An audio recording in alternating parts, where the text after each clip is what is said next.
Thank you, Senator McAllister. Senator Williams. Thank you, Mr Acting Deputy President. And quite amazing, we're talking about economic and affordable electricity from the other side there, Senator Singh, Senator McAllister. Amazing, Senator McAllister talked about China. Now, Mr Acting Deputy President, you come from South Australia, I know that. I was born there, I didn't know in my young days, but very familiar with your state. And what's South Australia done? Huge reliance on wind generation, selling the electricity cheap because of the huge subsidies into the wind generators, the wind turbines.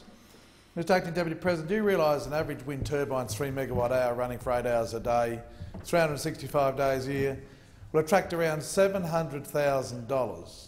One turbine, $700,000 in renewable energy certificates a year. Now that's a pretty good subsidy to get from the people who use electricity and the businesses, anyone who's hooked to the network, anyone who has a 240 volt at their house, that's most Australians, are paying for that, $700,000 for one wind turbine. Of course, that means that the coal-fired generator can't compete. And what happened at Port Augusta?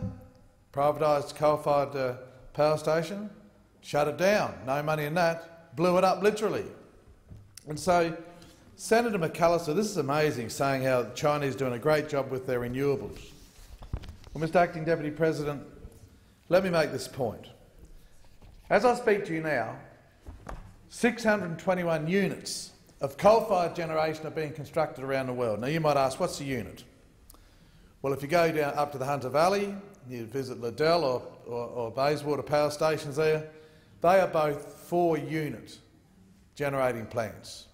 You'll see the 4 big cement cooling towers, where often the Greens and those opposite say you see the pollution coming out of the top of those big cement towers. It's actually water vapour, same as clouds. It's not pollution at all. So those 4-unit, and it's just amazing renewables. I visited Liddell a few years ago.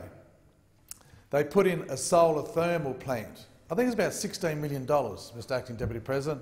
The solar thermal to assist the coal to reduce their carbon emissions. Well, between the two stations, they reduce their carbon emissions by 1/16 of 1%, which is not much at all, 1/16 of 1%, the $16 million. Anyway, I was talking to a bloke in Tonga just recently who actually designed, and was a key player in putting it in there, the solar thermal. He said now it's been mothballed, no longer exists. And of course, when I was there, the big risk they had was cleaning the top of the solar all the time, the dust settling on it. And if a hailstorm was coming over the hill, they had to turn them all upside down so the hail wouldn't break them. So here we are talking about reliable and economic supply of electricity. And of course the best to do that is coal, as we've had all of my lifetime. So back to China. China is now constructing 299 new units of coal-fired generation as I speak now. Those 299 units will produce 677 million tonnes of CO2 a year. Now, Mr Acting Deputy President, 677 million tonnes extra for China to produce a year is more than the whole of Australia produces. Just by their additional 299 units of coal-fired generation, adding to their some 2,100 units prior to that, they're already in place and operating, they're going to put out more CO2 than the whole of Australia. Now, Mr Acting Deputy President, I'm going to give you a curly question. What do you think they're going to burn in these coal-fired generating plants? They're going to burn coal. Believe it or not, they'll burn coal. Now, where will they get the coal from?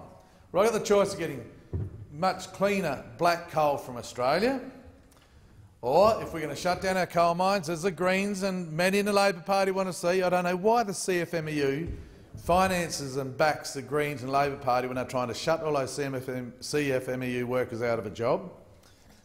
They're going to buy our clean coal, or they're going to go to Indonesia. Even China itself has huge production of coal. China a few years ago was a net exporter of coal. 1 year imported 32 million tonnes, exported 33 million tonnes. So their coal is nowhere near the quality of Australian coal, but they're going to use it. Now, I just mentioned China. Let me go on, Mr Acting Deputy President, to India. India is building 132 new units of coal-fired generation, 132 alongside China's 299. That'll produce an extra 288 million tonnes of CO2. But we're going to change the world from Australia here, you see. See, we've got 73 units of coal-fired generation, just 73. And we're going to, those opposite want to wind them down, shut them down, get rid of them, and basically make Australia like South Australia. Spread the problems of South Australia Australia-wide. That's what the Andrews government wants to do in Victoria, 50% renewable target. Likewise, Queensland's talking the same. And so let's make electricity expensive, $700,000 subsidy. And I'm amazed about these people who are saying the renewable energy certificate market is going to come down. Now, I've been looking for these people for all my life who can tell me where markets are going. They are just a fact of genius to know where the market is going in the future. I want to know where the Australian dollar is going, help our exports if it's going down, or if it's going up, harm our exports. I want to know where the stock market's going, what the ASX will be in a couple of years' time, because I've got my super investor and I've got to retire in a couple of years' time, Mr Acting Deputy President. And those opposite know where the markets are going. I mean, that is simply amazing. That is dreaming. That is just not right. The markets will go where demand and supply take them. And if we want electricity prices to go down, we need supply, and we need good base supply so that when the hot weather's on in January, February around much of Australia, people can actually turn their air conditioners on and afford to turn them on, especially our elderly in our aged care facilities. And likewise, in wintertime, in the freezing cold. And I, like you, Mr Acting Deputy President, know what it's like with that cold southeasterly coming off the South Pole in South Australia. It can get pretty fresh at times. And that's when you need to have the heaters on and be able to afford to put those heaters on. So, quite amazingly, there's this whole story about renewables are the only economic way to go. That's the way to go. Hydro is a great way of generating electricity. But as the Deputy Prime Minister, Mr Joyce, said, we want to build new dams. And when those dams are built, no doubt they'll have hydroelectricity generators at the base of those dams. But you watch the Greens. As soon as there's a site picked out to build a dam, it'll come to Greens. No, there's a frog there, you can't build the dam there. It'll destroy the habitat of the frog, even though it'll be storing more water, as we've got to do in this country, especially as the population grows and for industry and agriculture. But the protesters will be out there, can't build a dam here, but we're going to put hydroelectricity at the base of it. No, you can't do that, you'll upset the habitat of the frog. We've seen it all before.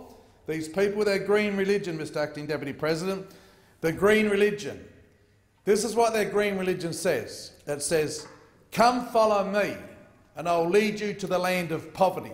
That's what their green religion is. Make everything expensive, have our businesses not being able to compete on overseas, electricity price going up.